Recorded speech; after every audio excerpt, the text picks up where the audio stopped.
What's the difference between American English and British English? This is what we talk about today in this lesson. Hi, I'm Rohullah Nabizada from An English Please. In this lesson, we're going to look at the differences between American English and British English.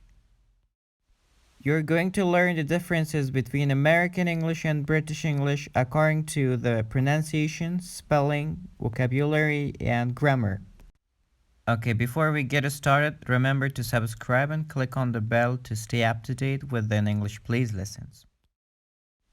We begin with the pronunciation. Americans tend to pronounce a flap T when the letter T is between two vowel sounds, as in these words. The flap T is a flatter sound that actually sounds more like a D. Water, bottle, little, daughter. But in British English, the letter T has the T sound.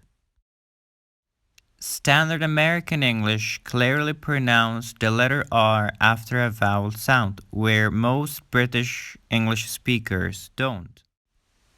So for example, car, daughter, water, Claire. Spelling differences. Americans spell words differently than British people do.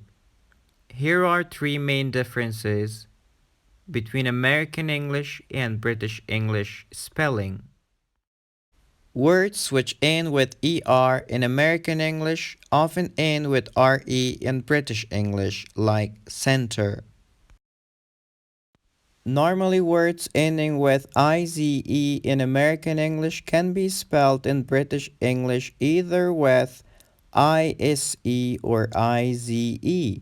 For example, organize changes to organize.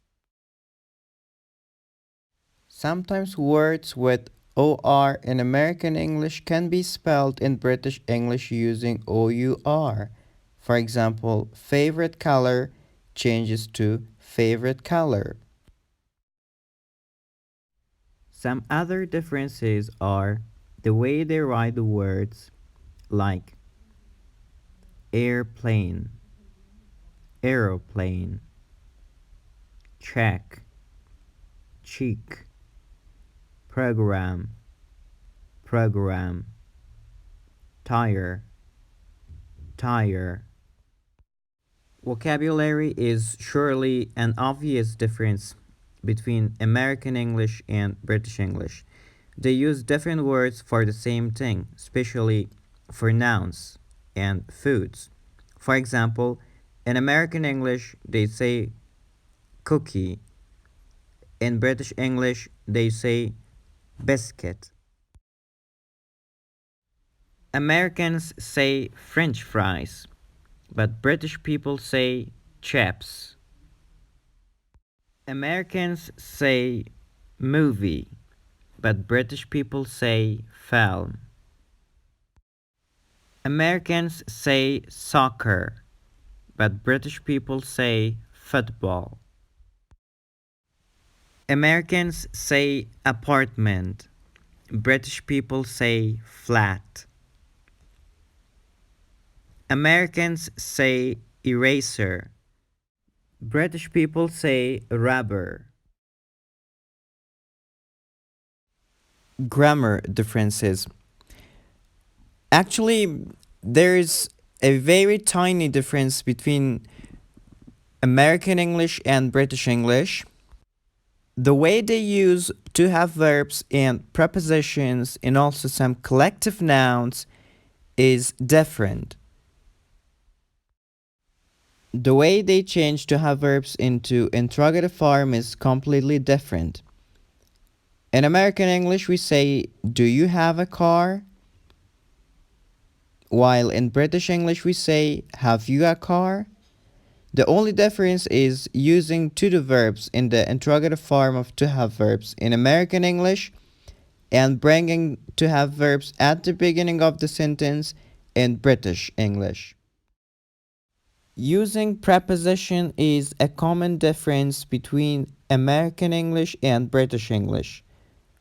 What are you doing on the weekend is more common in American English, whereas what are you doing at the weekend is mostly used in common in British English.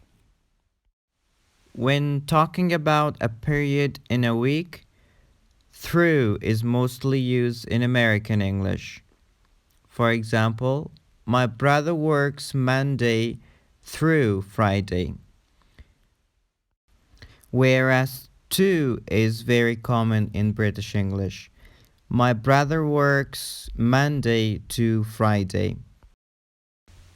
Collective nouns, which are nouns that refer to a group of things.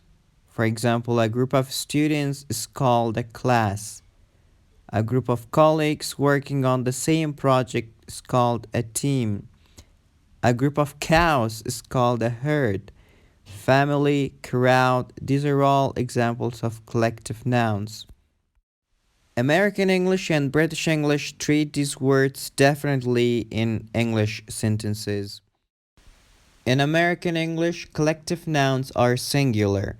Same like other nouns, these nouns are treated singular. For example, the band is really good. The class is off today. But in British English, collective nouns can be singular, also plural. For example, the band are really good. The class are off today. And this is the end of today's lesson. Thanks for watching, and don't forget to subscribe to my YouTube channel and click that bell to stay up to date to the in English please lessons. And don't forget to follow me on Facebook and Instagram. Goodbye.